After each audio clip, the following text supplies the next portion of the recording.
Tell everybody where you're from and what grade you're in. I'm in 8th grade and I go to Highland Junior High School. Nice. What do you want to be when you grow up? I want to be a social worker in Child Protective Services. Nice.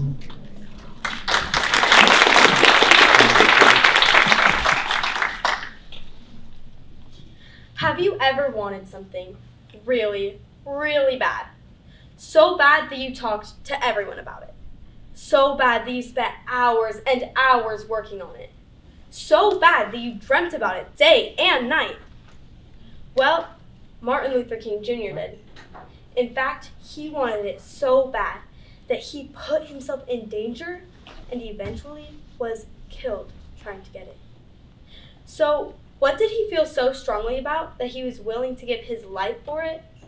I'll tell you what it was: equality. Martin Luther King Jr. dedicated his life to obtaining racial equality for African Americans. You see, he was born in 1929, and during his life, things were very different for African Americans than they are today. Although slavery ended in the United States in 1865, there were still many negative effects lingering on in the 1900s. When he was a boy, he was friends with a white boy whose father owned a business near King's home. But when he was 6 years old, he had to go to a segregated school for African Americans, and the white boy's father would no longer allow them to play together. He also recalled the racial humiliation African Americans suffered, including one time when he was a junior in high school. He had just won first place in a speech contest in Dublin, Georgia, and he and his teacher were taking a bus back to Atlanta. On the bus ride home, the driver ordered them to stand so that a white passenger could sit.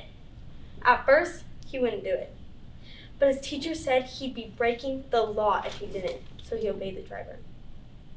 He later said it was the angriest I've ever been in my entire life. You can see why, from a young age, his dream of equality became his lifelong dream. He worked and worked and worked for this dream to become a reality. But one of the greatest parts about it was how he worked. Although the mistreatment made him angry, he was never violent in his fight for equality. Instead, he chose to boldly speak up for what was just and right. Using this nonviolent approach, he followed his dream. His most famous of these nonviolent protests was the March on Washington, where he gave his speech we know today as the I Have a Dream speech. It was extremely powerful, and I would like to share some of this speech with you today so that you can hear about his dream in his very own words. I still have a dream. It's a dream deeply rooted in the American dream. I have a dream that one day this nation will rise up and live out the true meaning of its creed. We hold these truths to be self-evident that all men are created equal.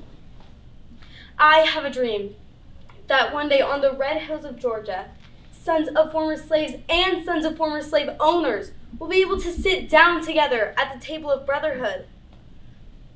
I have a dream that one day, even in the state of Mississippi, a state sweltering with the heat of injustice, sweltering with the heat of oppression, will be transformed into an oasis of justice and freedom.